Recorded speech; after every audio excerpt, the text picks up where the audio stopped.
al menos 70 altos ejecutivos de Ecopetrol y sus filiales como Cenit y Ocol. El escándalo se conoció la semana pasada con la revelación que hizo el periódico El Tiempo del otro sí del contrato con la multinacional estadounidense, lo que derivó en una reunión extraordinaria de la Junta Directiva de Ecopetrol este lunes para precisar el estado actual del contrato y si la compañía pagó por acceder a información sensible de altos ejecutivos en medio de filtraciones a la prensa de los numerosos escándalos de Ricardo Roa, entre ellos la investigación a la campaña Petro Presidente 2022, de la que Roa fue gerente, por presunta violación de topes y omisión de pagos. Roa ha tenido que dar explicaciones de esto, incluso ante el Congreso de la República. Sí, esa fue la segunda gran premisa de esta gerencia de campaña. El no permitir bajo ninguna circunstancia la violación de los montos establecidos en las circulares del Consejo Nacional Electoral. Además de eso, está la compra de un lujoso apartamento al petrolero Serafino Diácono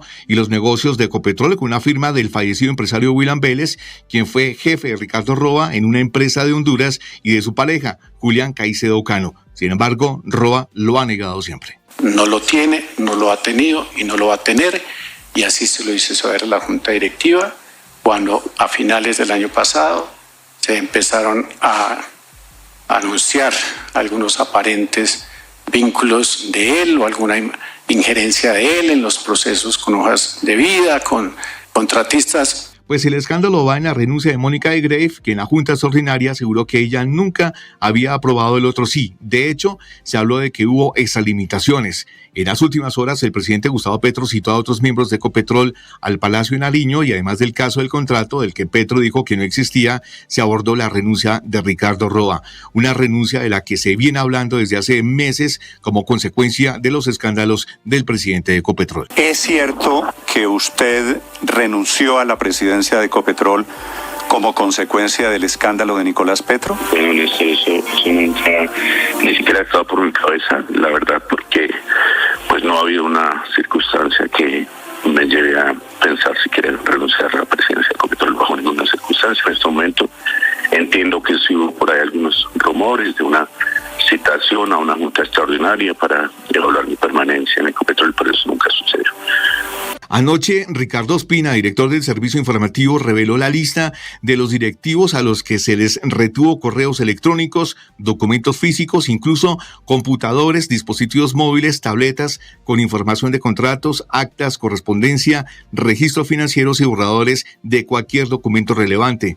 Aparecen nombres de vicepresidentes, gerentes, directores corporativos, entre otros altos funcionarios, a quienes Alberto José Vergara Monterrosa, director de cumplimiento de Ecopetrol, les notifica la retención de documentos física y electrónica y los obliga a mantener el asunto bajo absoluta confidencialidad y reserva. Fuentes de la Casa de Nariño no descartan nuevas renuncias de integrantes de la Junta Directiva, mientras que al parecer se cocina un enroque en el que Ricardo Roa abandonaría Ecopetrol para asumir el Ministerio de Minas y al tiempo que Edwin Palma dejaría esa cartera para asumir las riendas de la petrolera en medio de las alertas por su falta de experiencia para estar al frente de la empresa más grande de todos los colombianos. Javier Segura, Blue Radio. Javier, gracias. 9:03 a.m. En medio de todo este contrato, Felipe, hay una palabra en inglés que es compliance. Así es. Que es el seguimiento que hacen las empresas al cumplimiento de normas usualmente de carácter corporativo, de normas éticas, de normas de buen gobierno. Y ese director de compliance es el doctor Alberto Vergara, que es el que firma el contrato y el que pasa la lista de los 60 o 70 ejecutivos, Ricardo, 70, sí, señor, que es la lista que usted publica, sí, de los 70 a quienes tienen que hacerle seguimientos, computadores, teléfonos celulares que el tienen drive que pasar. Incluso de donde en la nube alojan sus documentos. Claro, usted puede decir eso puede formar parte de lo que son las funciones de la Dirección de Cumplimiento Corporativo de Ecopetrol. La duda es que esto surge en el marco de el contrato con la firma Covington & Burling para mirar si hay algún impacto corporativo de los escándalos que han sacudido a Ricardo Roa. Léase el apartamento del que nos hablaba Javier Segura, léase la investigación por el tema de la campaña Petro Presidente 2022, léase posibles nombramientos no muy claros en la hidroeléctrica Urrá, que a propósito ayer sorpresivamente cambió su presidente. Es decir, muchas cosas que están metiendo ruido, y en el marco de ese contrato con esta empresa estadounidense es que le piden al vicepresidente corporativo de Ciencia, Tecnología e Innovación que haga retención técnica de todos los elementos de 70 personas, presidente de CENIT, de Jocol y demás. Sobre eso dice el presidente Petro anoche, muy chistoso, comentando una información de la revista Semana. Felipe dice lo siguiente: muy chistoso, en la lista de personas para interceptar por la firma norteamericana aparece el presidente Ricardo Roa, pero a Semana no le importa el hecho. No es que no le importe el hecho, es que a Roa y a otros 69 ejecutivos, efectivamente, la empresa les estaba haciendo un seguimiento de comunicaciones internas para medir lo que estaba pasando adentro y efectos en los mercados internacionales. Pero yo creo que usted es que aquí tiene eso que ver con compliance. Es el tema compliance. Yo creo que usted da en la clave, porque habría que mirar, yo no los conozco, pero pues seguramente ustedes tampoco. ¿Qué dicen los reglamentos internos de Ecopetrol sobre eso, sobre compliance? No. Es que es muy fácil, porque es que ya vamos en la tesis de que es ilegal y que no sé qué. No, hay que mirar, es más, la información, si uno se la lee con cuidado, dice no es ilegal y tal. Es decir, yo no estoy defendiendo al señor Roa, es más, no lo conozco, ¿no?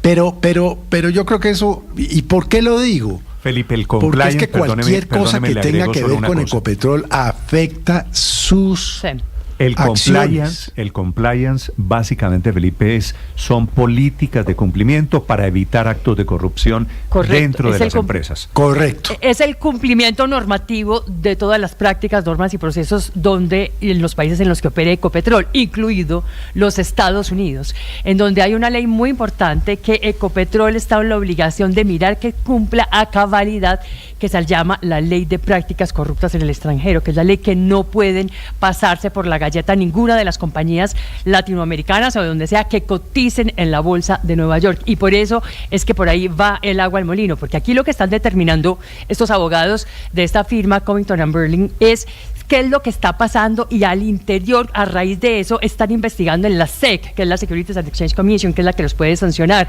el Departamento de Justicia, la OFAC, la Oficina de Lavado de Activos de los Estados Unidos, la gente del Departamento del Tesoro y demás, porque si esto llega a escalar lo que está pasando con Ricardo Roa a ese nivel, entonces pueden venir unas sanciones durísimas contra Ecopetrol, como también lo hemos visto, han pasado incluso con otras empresas en el país. Por eso es que esto tiene que ver con compliance, y por eso efectivamente es que lo mueve. Claro, es que esa es la sospecha, investigaciones internas alrededor de eso, la contratación de la firma, la junta directiva, debo agregar una cosa, la posible salida de Ricardo Roa. Y es que puede que en el papel este memorando confidencial del 27 de noviembre tenga como sustento el reglamento interno de trabajo y normativa interna en materia de trabajo y seguridad de la información, pero debo decirle que en Ecopetrol, en las directivas de Ecopetrol y en la junta de Ecopetrol, hay mucha molestia y mucha preocupación por los alcances que pudo habérsele dado a esta normativa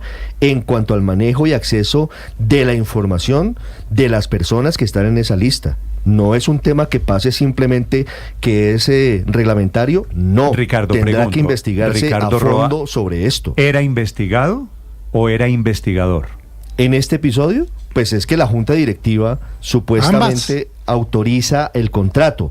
No pareciera que autorizan el otro sí del contrato, que es cuando lo disparan de $800,000 a $5,800,000. Dice la Junta ahora que ellos no autorizaron eso.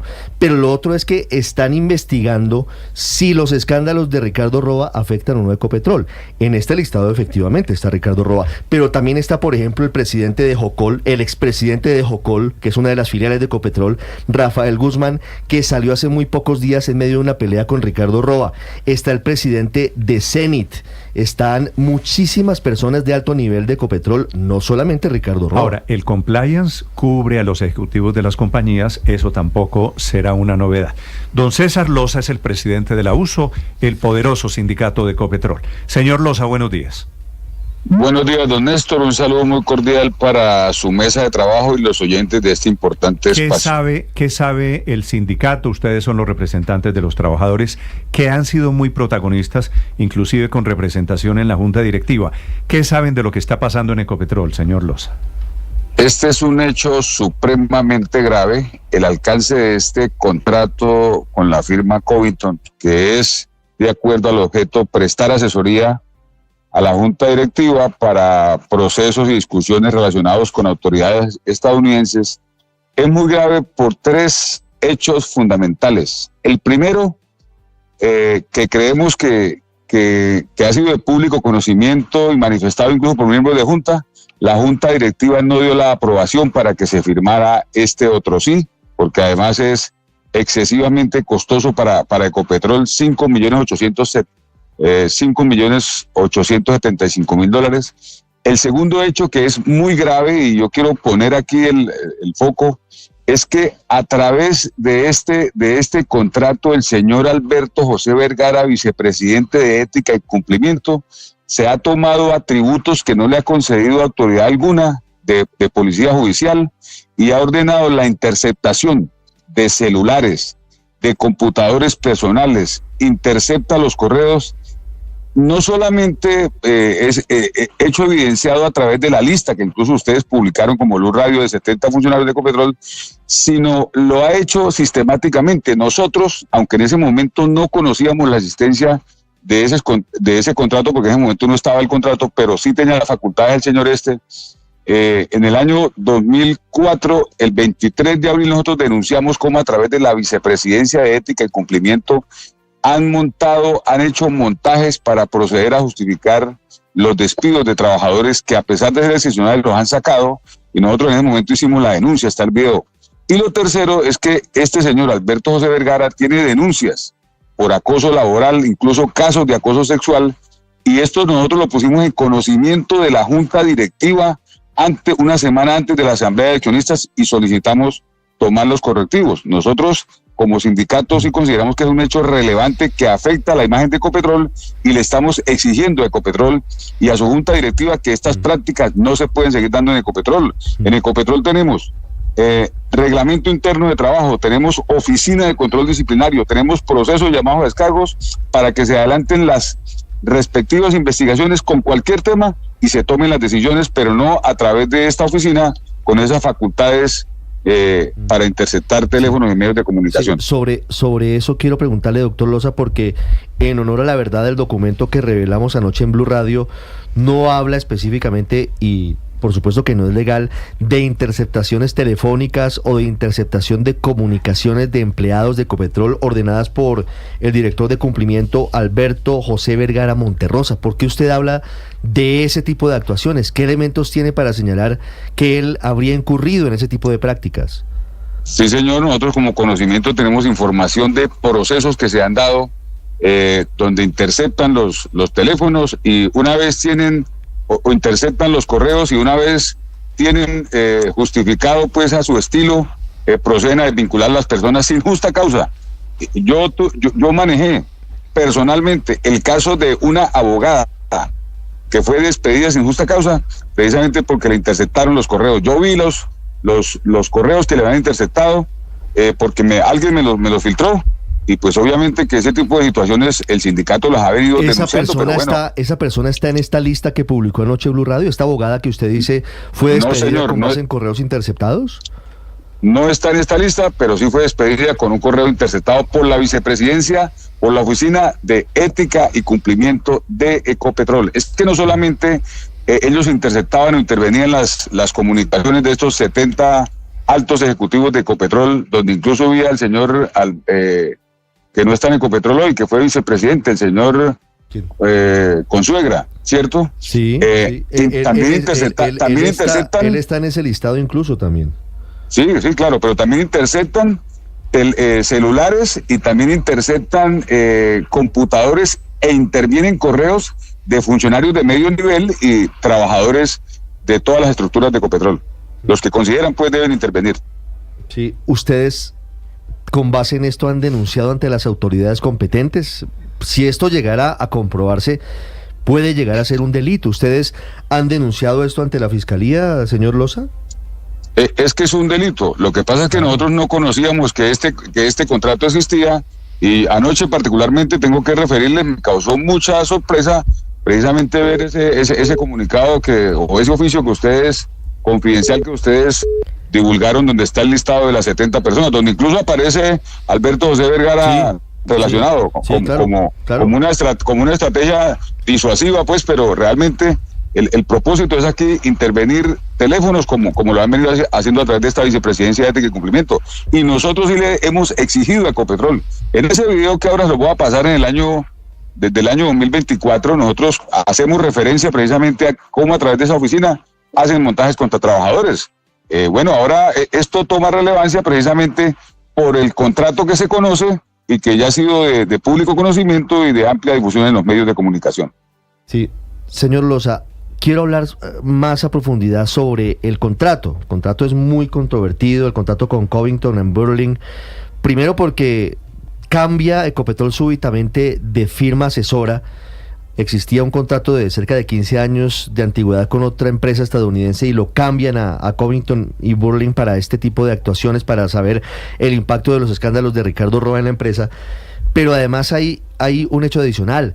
Se hace este contrato porque en teoría salía más barato con esta firma por cerca de $800,000, pero luego se firma el otro sí por 5 millones adicionales. El contrato termina costando $5,800,000, un poco más. ¿Eso fue autorizado por la Junta Directiva? La información que hemos conocido es que la Junta Directiva no autorizó el otro sí. El contrato se firma en agosto de 2024, el año pasado, y el otro sí se firma el 31 de diciembre por $5 millones, aunque no lo firma Alberto José Vergara. Él hace el requerimiento para que se firme ese otro sí. Ahora, yo quiero poner el foco en esto, porque se dice que es para medir la imagen reputacional de Roa, pero exactamente el contrato en sujeto dice: prestación de servicios de asesoría a la Junta Directiva de Ecopetrol S.A. en relación con su revisión de ciertas políticas, procesos y discusiones relacionados con autoridades estadounidenses. Ahí no menciona en ninguna parte el tema de Ricardo Roa. Además es un objeto muy vago, muy gaseoso, y de ese contrato pues se desprende lo que ya hemos comentado en esta entrevista. Claro, lo que pasa es que ese contrato y ese otro sí ya no era solamente para medir impacto reputacional, sino una vez más para que indaguen adentro de la Comisión de Valores de los Estados Unidos cómo avanza todo ese tema. Pero le quiero preguntar una cosa, no sé si usted tenga información, ¿qué pasó, por ejemplo, en el caso de otras compañías colombianas que cotizaban en la Bolsa de Nueva York, que también de alguna manera estuvieron con procesos abiertos en la SEC? Recordemos todos Grupo Aval, que tuvo que conciliar y pagar $40 millones para cerrar el caso que tenían abierto por Colombiana y Odebrecht, que por cuenta de las actuaciones de uno de sus altos directivos, José Elías Melo. En cualquier caso, en esa situación también hubo llamadas, también hubo investigaciones, también se rastrearon los correos electrónicos, también se miraron documentos con lupa. ¿Está usted seguro que en este caso, en el de Ecopetrol, es ilegal? Claro, es que independientemente que Ecopetrol cotice en bolsa, aquí no pueden estar por encima de la Constitución y la ley.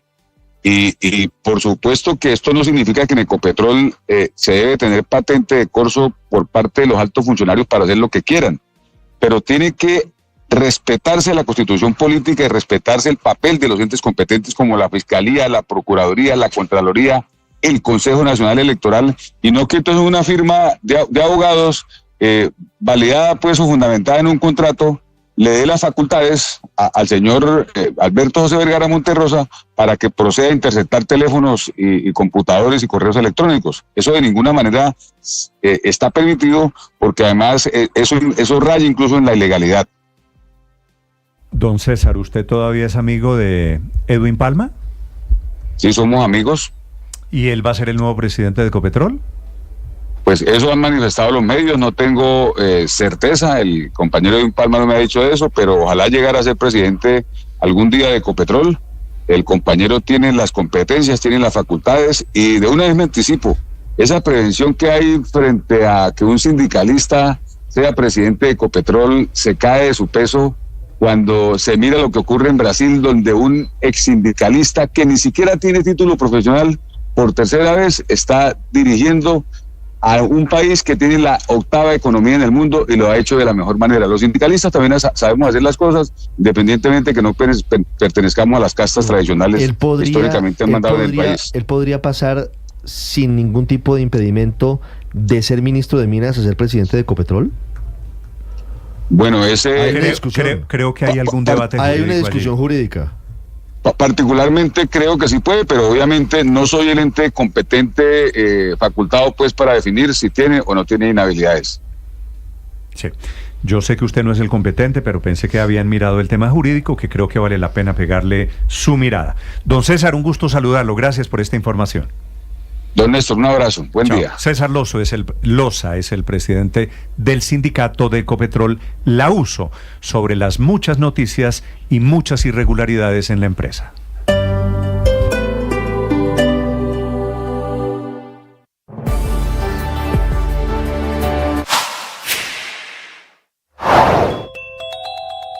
El ministro de Trabajo, Antonio Sanguino, aseguró en Mañanas Blue que la reforma laboral resucitó por el miedo de los opositores del gobierno a la consulta popular. Nosotros de todas maneras también hemos concurrido al debate parlamentario de una reforma laboral que resucitó y que se puede salvar no por obra y gracia de una senadora o de un congresista o de una comisión del Senado o de la plenaria del Senado, no, resucitó gracias a la consulta popular.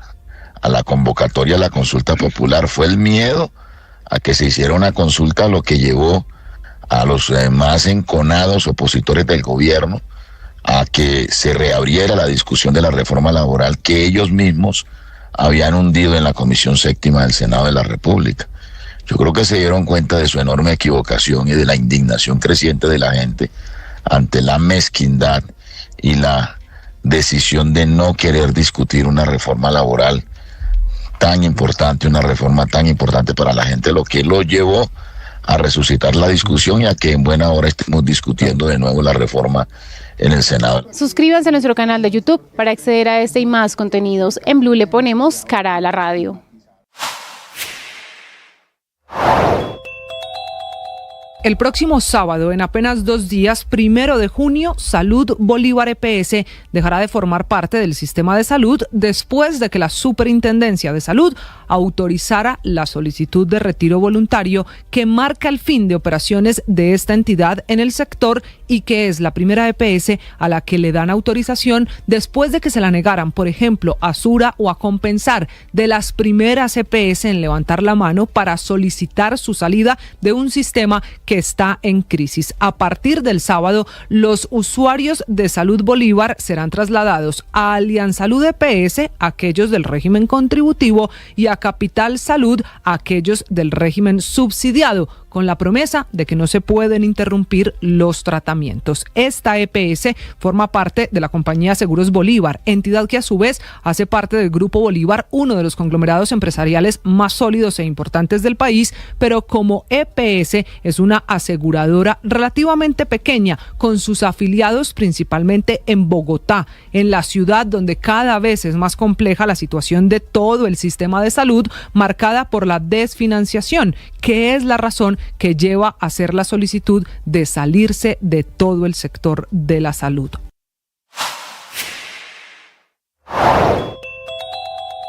Teniendo en cuenta la aprobación de la reforma laboral, el ministro de Trabajo, Antonio Sanguino, insiste en su tesis de que lo que está pasando en el Congreso es el resultado de la indignación de la ciudadanía. Yo le estoy indicando que hay distintas formas de participación en jornadas de protesta de este tipo, distintas maneras de hacerlo, como ocurrió en el estallido social y como han ocurrido en otras jornadas de paro y de protesta social.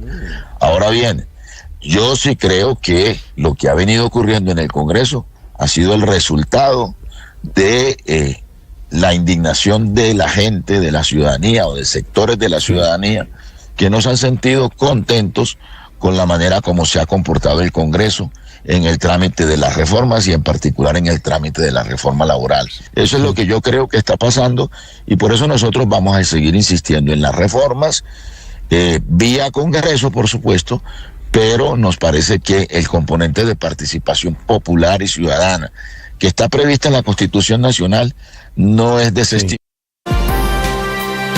9:24, atención, hay bloqueos en este momento en el departamento de Santander, entre Bucaramanga y Florida Blanca. Allí se encuentra una periodista de Blue Radio, Verónica Rincón. Así es, Néstor, justamente en el punto conocido como la Puerta del Sol, es la autopista principal que une a Bucaramanga con Florida Blanca. Aquí ya hay decenas de docentes y sindicalistas para este paro convocado por el gobierno nacional y que están esperando para partir a las 10 de la mañana en una marcha que va hacia el centro de la ciudad. El tránsito de Bucaramanga y también la policía de tránsito han tenido que desviar el tráfico que va hacia el sur de la ciudad porque se ha vuelto un problema de movilidad en esta zona por tratarse de la autopista principal, pero me acompaña a esa hora una de las personas que participan aquí de esa protesta, esa marcha que van a hacer hacia el centro. Cuénteme, ¿usted de qué empresa? Mi nombre es Mauricio Borrocha Bautista, pertenezco al Sindicato Nacional de los Servicios Públicos en Colombia, Sintraende, su dirección de Bucaramanga. ¿Qué es lo que reclaman ustedes? No estamos reclamando, estamos simplemente exigiendo al Congreso que realmente legisle para lo que el pueblo los eligió, que son las reformas laboral, la reforma a la salud, la reforma pensional, la reforma agraria, la reforma estudiantil, que los gobiernos pasados nos han arrebatado realmente a punta de decretos y reformas que en nada han beneficiado absolutamente nada al pueblo colombiano. Bueno, muchas gracias. Por aquí otra de las personas que están esperando y que llegó desde muy temprano. Su nombre, por favor, y bueno, cuénteme por qué se unen a estos apoyo al gobierno nacional. Me llamo Alberto Saavedra, pertenezco al Sintraendes, seccional Bucaramanga. Estamos acá por la reivindicación de los derechos laborales y por la justa causa de los trabajadores de Colombia. Bueno, muchas gracias, y así como ellos, pues docentes y sindicatos de diferentes empresas como el Acueducto Metropolitano de Bucaramanga están esperando que lleguen unas delegaciones que vienen de municipios como Matanza, Lebrija, de Piedecuesta, que es el área metropolitana de Bucaramanga, para que se unan a este principalmente bloqueo de la autopista y después marcha hacia el centro de la ciudad. Por supuesto, problemas de movilidad a esta hora en la ciudad Néstor. Sí, Verónica, gracias. Nótese que ya no son marchas, manifestaciones en favor o en contra, sino que son básicamente bloqueos, lo que está pasando en este momento allí cerca a Bucaramanga, pero también en el Valle del Cauca, en donde en Yotoco están bloqueando una calzada de la vía que va de Buga a Buenaventura. Hugo Mario Palomar. Néstor, una asociación campesina del municipio de Yotoco Valle está bloqueando la vía Buga-Buenaventura en el sector de Mediacanoa. Están cerrando la calzada de esta carretera que conduce al puerto sobre el Pacífico. Los campesinos no protestan por los temas relacionados con la reforma y la consulta popular, sino que están reclamando la adjudicación de un predio, y para eso piden la presencia de funcionarios de la Agencia Nacional de Tierras. Hay cantidad de vehículos de carga desde muy temprano en la vía esperando que se habilite el paso hacia Buenaventura. Diego Murillo es el secretario de Movilidad del Valle. Lo único que manifiestan es acompañamiento al paro, están haciendo bloqueos intermitentes, o sea que la afectación no es mayor, porque dejan pasar 5 minutos y paran 5 minutos. Igual estamos mediando, porque igual tampoco el volumen de personas es muy alto, para ver si lo habilitamos totalmente lo más pronto posible. En Cali por ahora hay normalidad en este segundo día de manifestaciones de centrales obreras. Hoy se tiene prevista una concentración en la Plaza de San Francisco. Estaba prevista comenzar a las 9 de la mañana, pero realmente no ha llegado mucha gente a este lugar del centro de Cali, Néstor. Estás escuchando Blue Radio.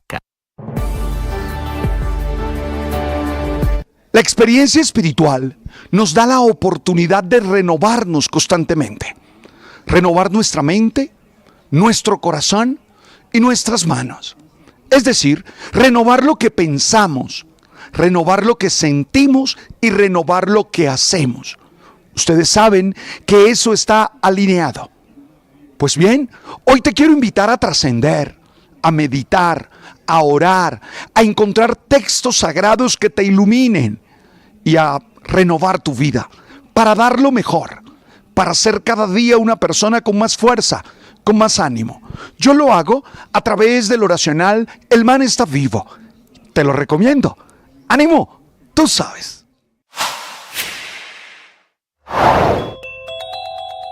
Teniendo en cuenta la aprobación de la reforma laboral, el ministro de Trabajo, Antonio Sanguino, insiste en su tesis de que lo que está pasando en el Congreso es el resultado de la indignación de la ciudadanía. Yo le estoy indicando que hay distintas formas de participación en jornadas de protesta de este tipo, distintas maneras de hacerlo, como ocurrió en el estallido social y como han ocurrido en otras jornadas de paro y de protesta social.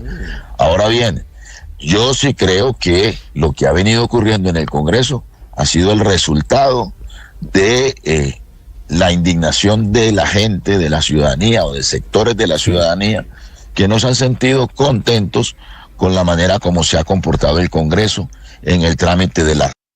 9:30 y atención, hay una tragedia en la sede Cajacopi, que es una caja de compensación familiar en la costa colombiana. Un hombre entró esta mañana y quemó la sede de Maicao en La Guajira. Roció gasolina, le prendió fuego, inconforme porque no le han atendido a su hija. La tragedia hubiera podido ser mayor, por fortuna no había muchas personas. Ocurrió hace algunos minutos. Vanessa Saldarriaga. Néstor, buenos días. Muy preocupante lo que sucedió esta mañana en la sede de Cajacopi, una EPS que presta servicio en parte del departamento de La Guajira. En este caso, la situación se presentó en Maicao. Allí llegó un usuario desesperado luego de hacer diferentes reclamos porque al parecer no le estarían entregando autorización para unos procedimientos para una hija suya, y con esto decidió entonces regresar, pero con una pimpina de gasolina en su mano. Empezó a distribuir el líquido en diferentes zonas de la oficina administrativa e inmediatamente después le prendió fuego. Como consecuencia de eso tuvieron que salir corriendo todos los trabajadores y a su vez las personas que se encontraban en el sitio haciendo espera por su turno de atención. Ante esta situación, de inmediato llegó la policía de la zona a hacer la captura efectiva de este sujeto por haber hecho daño en bien ajeno. Sin embargo, no se descarta que incluso un fiscal le pueda imputar cargos por terrorismo. Estuvimos hablando con el coronel Diego Montaña, quien es el comandante de la policía de La Guajira y quien confirma los hechos. Las versiones que nos dan es que con una botella de gasolina incendió allá la oficina de Cajacopi por malestar y conformismo allá de los servicios prestadores de salud. Ya lo tenemos en la estación, se va a judicializar. Lo que dice al respecto Cajacopi a través de un comunicado que acaban de enviar a medios de comunicación es que se trató, según ellos, de un acto de violencia deliberado y que representa un atentado inaceptable contra la vida, que rechazan de manera enérgica lo sucedido y que agradecen a la comunidad por las muestras de apoyo y solidaridad. Sin embargo, no hacen referencia en ningún momento al caso de esta persona y cuál es la situación en la que estaría su atención. Sí. Ahora, terrible que no le atiendan el hijo o la hija, pero esto, una vez más, justicia por mano propia. Llegar a quemar la sede del servicio de salud. El doctor Roberto Solano es el gerente de Cajacopi allí en La Guajira. Doctor Solano, buenos días. Muy buenos días. ¿Qué fue lo que pasó, doctor Solano? ¿Qué reporte tiene usted? Bueno, a ver, el paciente o el niño sí se está atendiendo. El niño se encuentra hospitalizado en el hospital San José de Maicao. Ayer estuvo en valoración oftalmológica por un tema de córnea. Se le sacó una cita para la ciudad de Barranquilla. No sé, doctor Solano, lo estoy perdiendo. Aló. Desde Riohacha, el gerente de Cajacopi. Dije lo que está contando Néstor, que está en este momento recibiendo atención en el hospital San José de Maicao. Que es un problema oftalmológico. Es un problema de córnea, dice él, y que se va a remitir a la ciudad de Barranquilla, que es donde queda un poco más cerca, Néstor, la especialidad que seguramente necesita este paciente. Pero como consecuencia de la decisión de este hombre de prenderle fuego, están suspendidas no solamente las atenciones para atención física, Néstor, sino para la solicitud de consulta de autorización, actualización de datos, certificados y seguimientos de las quejas, peticiones y reclamos que hasta que no se solucione el tema de la infraestructura van a ser resueltas a través de la línea de atención nacional o a través de la página web de Cajacopi. A ver si mejora la comunicación. ¿Me escucha, doctor Roberto? Sí, perfecto, claro. Vale, me estaba diciendo usted, el hijo, no hija, el hijo sí lo están atendiendo ustedes, tiene un problema oftalmológico en un ojo, en su córnea, sí, ¿verdad? Y vamos exactamente. Ahí. Exactamente, está hospitalizado, se encuentra en el hospital de Maicao, en la S de Maicao. ¿Y si ayer estuvo con valoración de 8 o 9 años. Okay. Y si lo están viendo, ¿por qué llegó este señor bravo a prenderle fuego a Cajacopi? Bueno, ayer tuvo una valoración oftalmológica en la ciudad de Riohacha. En Riohacha no hay la complejidad para un tema tan alto, de alto nivel como el tema de córnea, y lo remitió el mismo especialista a su sede en Barranquilla para poder darle el tratamiento. La cita no fue de un día para otro. Acuérdense que también tenemos las carreteras bloqueadas. Aquí en La Guajira no hay forma de, allá en La Guajira no hay forma de salir. Yo no estoy en La Guajira, estoy en Barranquilla. Están bloqueadas, no se podía hacer ningún tipo de traslado, no es una urgencia vital que tuviera que salir corriendo a llevarse en una ambulancia. Se programó una cita ambulatoria y el padre de pronto no estuvo conforme con el tiempo de la cita y procedió a actuar con unas vías de hecho, situación que es totalmente deplorable y rechazada no solamente por nosotros sino por toda la comunidad. Doctor Solano, perdóneme, el padre, el del incendio de esta mañana, ¿no pudo pasar ayer por el paro? No, sí, ayer estuvo en la consulta, estuvieron en la consulta, ayer hubo la consulta en Riohacha. ¿A dónde fue que me dice usted no pudo pasar? No. Le programaron nueva consulta por córnea en Barranquilla y no se programó de un día para otro teniendo en cuenta las agendas de los especialistas. Y el padre de pronto buscando una forma de presionar que se acelerara la consulta, tomó una vía de hecho que no era la lógica. No podemos actuar todos de manera impulsiva por vías de hecho, por cuanto hay muchos canales. Ahí se puede quejar, puede presentar una tutela, puede ir ante la Superintendencia de Salud. Hay muchas vías para poder solucionar o para poder hacer eso. No obstante, la cita era una cita corta y el médico que le dio la cita es el que determina qué tanto tiempo necesita o requiere para poder atender al niño. La urgencia, sí, doctor Solano. ¿Para qué fecha le dieron la cita a este niño? Sé que estaba menos de 30 días para una consulta de córnea. ¿Y el diagnóstico del niño es cuál, doctor Solano? Aparte no lo tengo a la mano, pero está hospitalizado, está en manos de los médicos, está siendo tratado. ¿Está grave? No, para nada. ¿Y entonces? Si hubiera estado grave, se hubiera trasladado inmediatamente en una ambulancia para Barranquilla. ¿Y por qué el papá estaba tan bravo esta mañana? Porque todo el mundo quiere que una consulta se la hagan al día siguiente o a los 2 días o a los 3 días, y a veces hay que mirar que las subespecialidades, y ustedes lo viven todos los días, creo que es el común denominador del sistema, nadie consigue una subespecialidad en una semana o 2 días o 3 días, sobre todo porque el sistema está colapsado, hay muchas necesidades de subespecialidades y no hay tantos subespecialistas en el país, y a veces ustedes mismos lo tienen ahí en la emisora y lo han escuchado, de que hay personas que piden una cita y se la dan a 3 meses, otras a 6 meses. Aquí estamos hablando de una cita bastante corta con una subespecialidad que no es muy común. Y el efecto que buscaba seguramente este papá, doctor Solano, era agilizar esa cita. ¿Cambia en algo la situación el hecho de haber quemado la sede de Cajacopi y afectar, entre otras cosas, a otros usuarios allí? ¿Le van a adelantar la cita?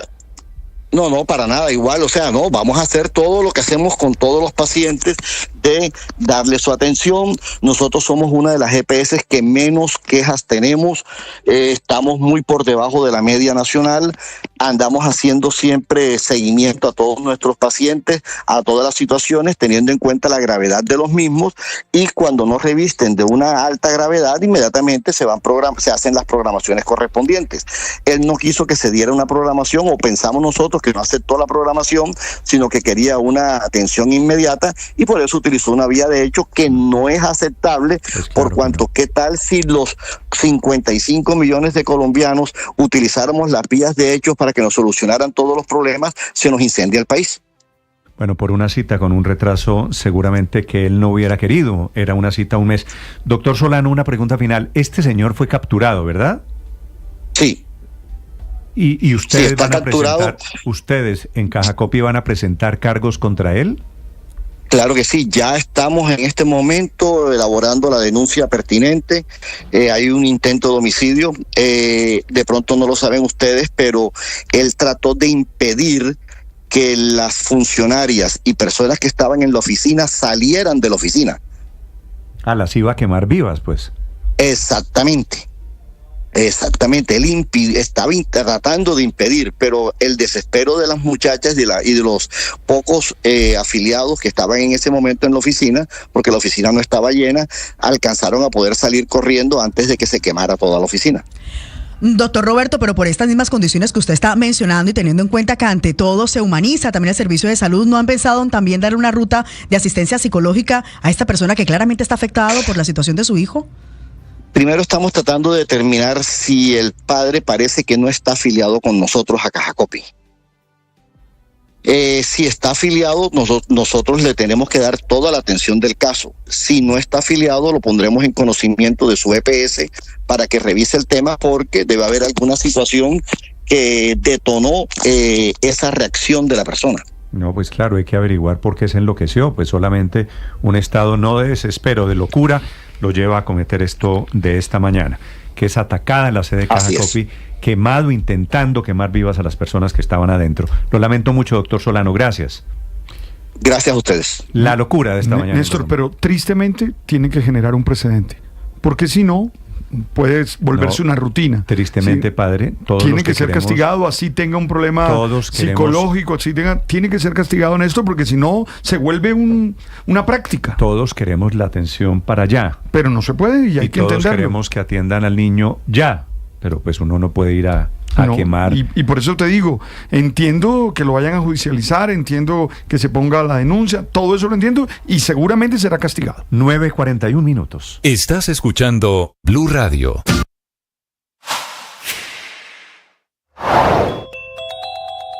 Teniendo en cuenta la aprobación de la reforma laboral, el ministro de Trabajo, Antonio Sanguino, insiste en su tesis de que lo que está pasando en el Congreso es el resultado de la indignación de la ciudadanía. Yo le estoy indicando que hay distintas formas de participación en jornadas de protesta de este tipo, distintas maneras de hacerlo, como ocurrió en el estallido social y como han ocurrido en otras jornadas de paro y de protesta social. Ahora bien, yo sí creo que lo que ha venido ocurriendo en el Congreso ha sido el resultado de la indignación de la gente, de la ciudadanía o de sectores de la ciudadanía que no se han sentido contentos con la manera como se ha comportado el Congreso en el trámite de las reformas y en particular en el trámite de la reforma laboral. Eso es lo que yo creo que está pasando y por eso nosotros vamos a seguir insistiendo en las reformas, vía Congreso, por supuesto, pero... En Estados Unidos, el gobierno Trump está comenzando esta mañana proceso para quitarle a Harvard, para darle otro golpe, tal vez la más prestigiosa de las universidades norteamericanas, para quitarle la capacidad para inscribir estudiantes internacionales. Dice Trump que tiene muchos que le están quitando el cupo a estudiantes norteamericanos. En Washington, Juan Camilo. Néstor, lo curioso de esta carta que está publicando la Secretaria de Seguridad Nacional, Kristi Noem, que compartieron, que enviaron a la Universidad de Harvard, es que también tiene en cierto modo un tono de patraseo, si se quiere, porque hace algunos días recordemos que habían enviado una primera carta diciendo que la capacidad de Harvard de inscribir estudiantes internacionales quedaba inmediatamente revocada y daban un periodo de 72 horas para que la universidad respondiera a las demandas de la administración y de cierto modo pudiera revertir la revocación de ese permiso. Pues al parecer la universidad respondió con una carta que lo que dice esta mañana Kristi Noem es que la respuesta fue insuficiente, pero le está dando un plazo ahora de 30 días a la Universidad de Harvard para que responda a una serie de demandas, porque dice que no ha hecho lo suficiente para combatir el antisemitismo en las universidades. Destaca que Harvard, o más bien critica que Harvard tiene esfuerzos coordinados con el Partido Comunista Chino y otras entidades extranjeras que representan riesgos para la seguridad nacional de los Estados Unidos. Dice que Harvard ha recibido 151 millones de dólares de gobiernos extranjeros desde enero del 2020 y que también ha entrenado y ha sido sede de miembros del cuerpo o de la Corporación de Construcción de Xianyang en su campus, un grupo paramilitar, dice la administración Trump, que es cómplice del genocidio del genocidio de los uigurs. Entonces está dando 30 días para que respondan a esta noticia. Si no responden, pues entonces efectivamente se procederá con el retiro de Harvard de este programa que permite la inscripción de estudiantes extranjeros. Pero entonces sí, lo particular es que en un principio había dado 72 horas y ahora da 30 días para que Harvard pueda cumplir con estos requerimientos. También hay que destacar que hoy hay una audiencia ante un juzgado donde varios estudiantes y la misma universidad radicaron una serie de recursos donde se espera algún tipo de amparo judicial frente a los intentos de la administración de cancelación de visas, Néstor. Juan Camilo, ¿por qué Harvard? ¿Por qué el ensañamiento de Trump con Harvard si hay universidades que tienen más estudiantes internacionales?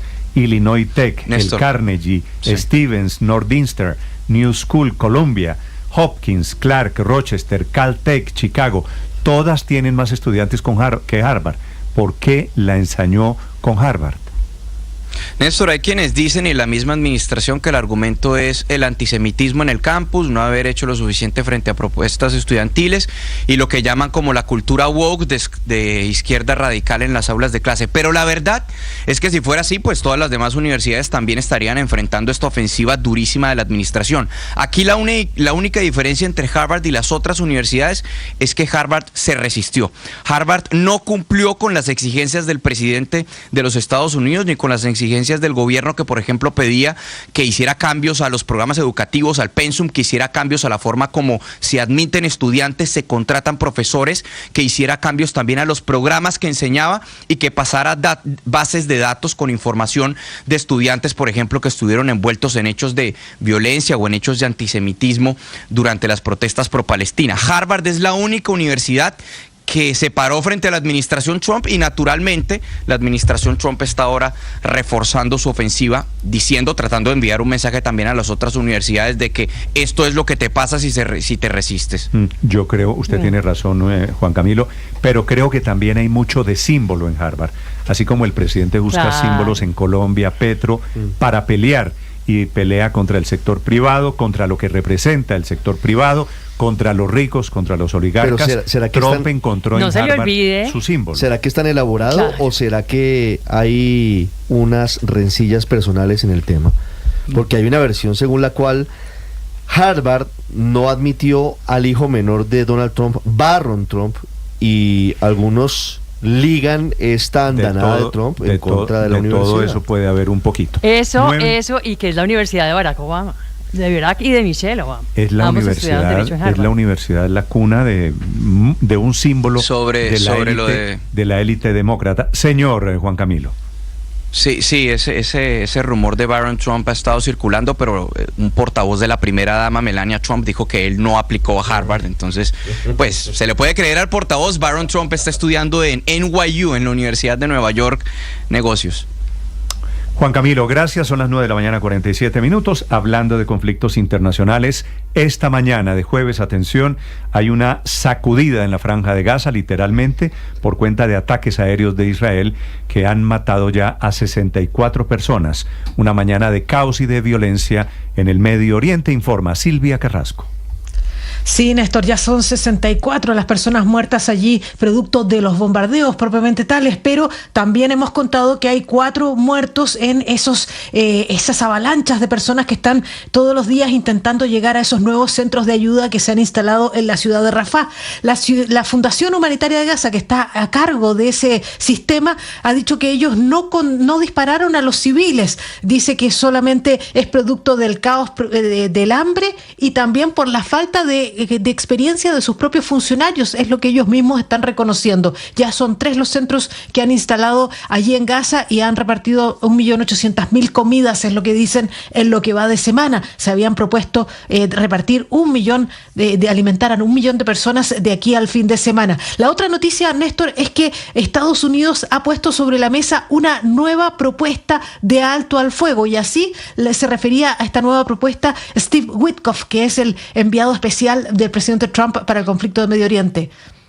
And I have some very good feelings about getting to a long-term resolution, temporary ceasefire, and a long-term resolution, a Dice, peaceful tengo muy buenas sensaciones sobre la posibilidad de alcanzar una solución a largo plazo, un alto al fuego temporal y una solución a largo plazo, una resolución pacífica a este conflicto. La verdad es que se le escuchaba bastante optimista y lo que ha presentado Estados Unidos es una propuesta tanto a Israel como a Hamás solicitando una pausa de 60 días. La que se rechazó el otro día era de 70 días.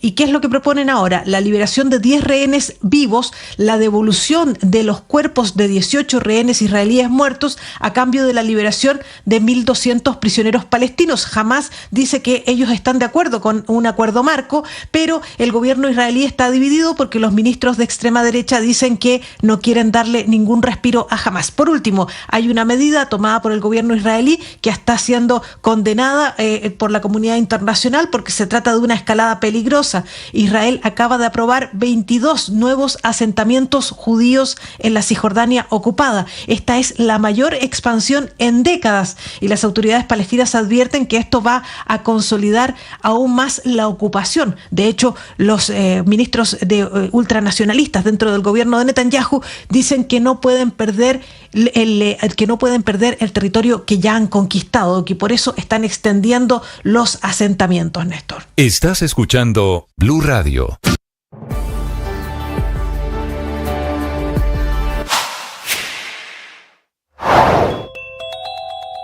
Desde Cartagena, la canciller Laura Sarabia aseguró que el gobierno brindará apoyo y asistencia consular a los jóvenes colombianos que se encuentran en Estados Unidos luego de que el presidente Donald Trump anunciara que suspenderá los trámites de visado y permisos a estudiantes en ese país. La canciller confirmó que viajará en los próximos días al país norteamericano. En este momento seguimos en comunicación directa con cada uno de nuestros cónsules y sobre todo seguimos con las conversaciones con los Estados Unidos, poniendo sobre la mesa no solo este tema, sino muchos de los temas que nos competen en la relación bilateral.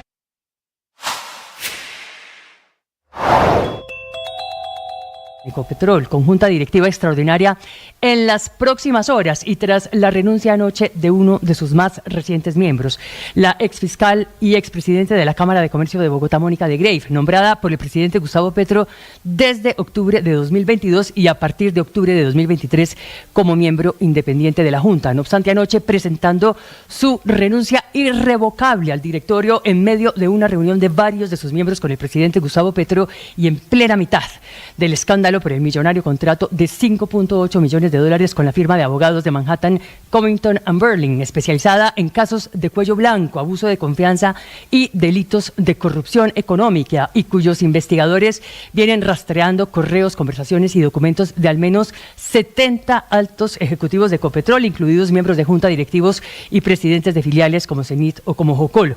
Todo como parte de este contrato por $5.8 millones, o en realidad por $6.3 millones, si se suman los gastos reembolsables por $587,000, según lo estipulado en el otro sí, o en la extensión del contrato firmado por Ecopetrol en diciembre pasado para medir el impacto sobre Wall Street de la Bolsa de Valores de Nueva York, donde cotiza Ecopetrol con sus ADRs y con sus títulos, de las investigaciones y señalamientos en contra del presidente de la compañía, Ricardo Roa.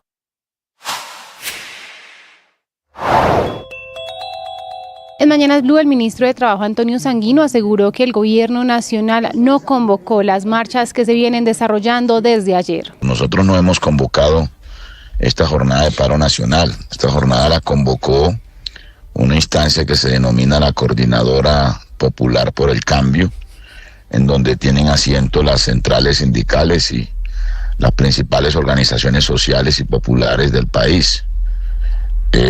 Y por supuesto quienes pueden ofrecer un balance de cómo ocurrió la primera o la jornada del primer día, pues son ellos quienes convocaron y quienes son los voceros de esa instancia. Pero el gobierno, ministro, usted con sus mensajes vía Twitter, ¿no estaban detrás, no estaban apoyando la movilización? Bueno, una cosa es apoyarla y otra, y concurrir incluso, y respaldar el ejercicio de protesta social y de movilización. Ustedes invitaron a que la gente se sumara. Y otra cosa es convocar y dirigir la jornada de protesta. Sigan la entrevista completa en nuestro canal de YouTube. En Blue le ponemos cara a la radio. En el eje del debate político que está a punto de tener importantes desarrollos están la reforma laboral y la consulta popular, que se convirtieron en los factores que han exacerbado la polarización entre el gobierno y el Congreso de la República. Por eso es importante leer entre líneas los mensajes que han enviado en las últimas horas el presidente Gustavo Petro y el ministro del Interior Armando Benedetti, quienes comienzan a abrir la puerta a la posibilidad de retirar la convocatoria a la consulta popular si el Senado aprueba la reforma laboral que revivió en medio de la refriega política entre el Ejecutivo y el Legislativo. ¿Qué viene en ese marco, en la política? En los próximos días se debe convocar por parte de la plenaria del Senado primero al debate y luego a la votación de la reforma laboral, que La pasión y la afición en juego y los datos de lo último en deportes se lo presenta Mañanas Blue. 9 de la mañana, 55 minutos. A esta hora la información deportiva en Mañanas Blue. Nacional de Uruguay, cántalo hincha uruguayo, ¡gol! Y lo cantaron los uruguayos con ilusión, gol que significó la derrota de Atlético Nacional en Montevideo, 1-0 a manos del Nacional. Una caída que dejó a los verdolagas segundos de su grupo y mirando a rivales potenciales como Palmeiras, Sao Paulo o River Plate en octavos de final. David Ospina, el capitán verdolaga, analizó la derrota del club paisa. Creo que fue un partido donde en el primer tiempo tuvimos para marcar, para irnos a frente en el resultado y bueno, lastimosamente al final nos hacen el gol y terminamos yéndonos con 0. Ahora Nacional regresa para arrancar los cuadrangulares semifinales de la Liga en Colombia frente al Once Caldas este domingo en Medellín. Lá vem ele procurando a linha de fundo, cruzamento para a área, Borré! Fue golazo de cabeza de Borré. El delantero colombiano regresó con el Internacional y su gol valió para la victoria 2-1 ante el Bahía A y el primer lugar de su grupo en la Libertadores. La gente no se imagina todo lo que hice, todo lo que trabajé para poder estar hoy en campo haciendo doble jornada con la fisioterapia tanto en el club como en mi casa, recuperándome bien, cuidándome, estando bien para este partido y bueno, yo creo que todo trabajo tiene su recompensa y hoy nos vamos nosotros como grupo con una gran recompensa, el clasificarnos que era el objetivo que queríamos. Borré no marcaba en Libertadores desde el 2021 con la camiseta de River Plate. Ahora el delantero colombiano espera por el llamado a selección. Estará en la esperada lista del profe Lorenzo. Lo sabremos hoy o mañana. También por Libertadores, hoy en Chile sin público, Atlético Bucaramanga se mide al Colo-Colo. Ganar es el camino del Leopardo, que necesita una mano del Racing argentino ante Fortaleza de Brasil para avanzar directamente a los octavos de final. El profe Leonel Álvarez y la lectura del juego de hoy ante los chilenos. Ellos no tienen ya nada más que perder, entonces ahí es donde nosotros tenemos que tener cuidado y asumir las responsabilidades que se deben de asumir y necesitamos ser muy eficaces tanto individualmente como colectivamente, mantener un orden. Bucaramanga es tercero con 6 puntos, Racing líder con 10 y segundo Fortaleza con 8 unidades.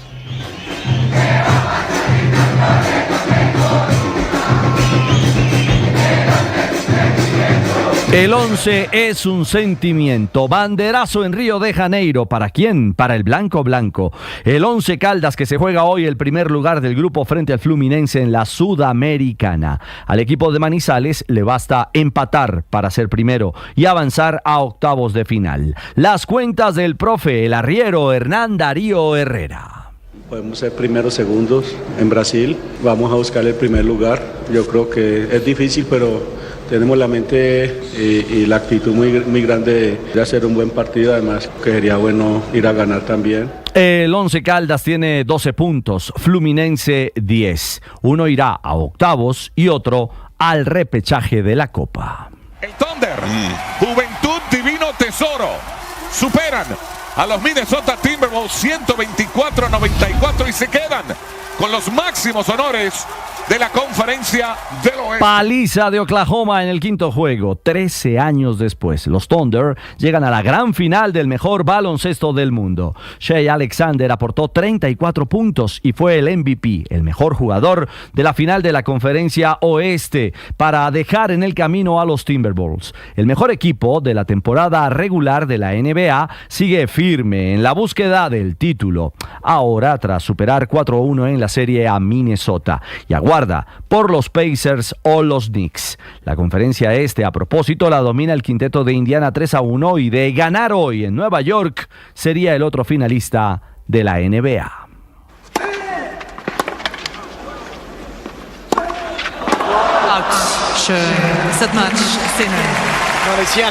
En París acaba de ganar el italiano Jannik Sinner. El número 1 del mundo superó en 3 sets corridos al francés Richard Gasquet, que se despidió del tenis profesional cayendo con parciales 6-3, 6-0 y 6-4. En minutos, Novak Djokovic se enfrenta al francés Corentin Moutet por el paso a la tercera ronda de este abierto francés. Y vamos al Giro, kilómetros finales. Intenso calor, etapa 18.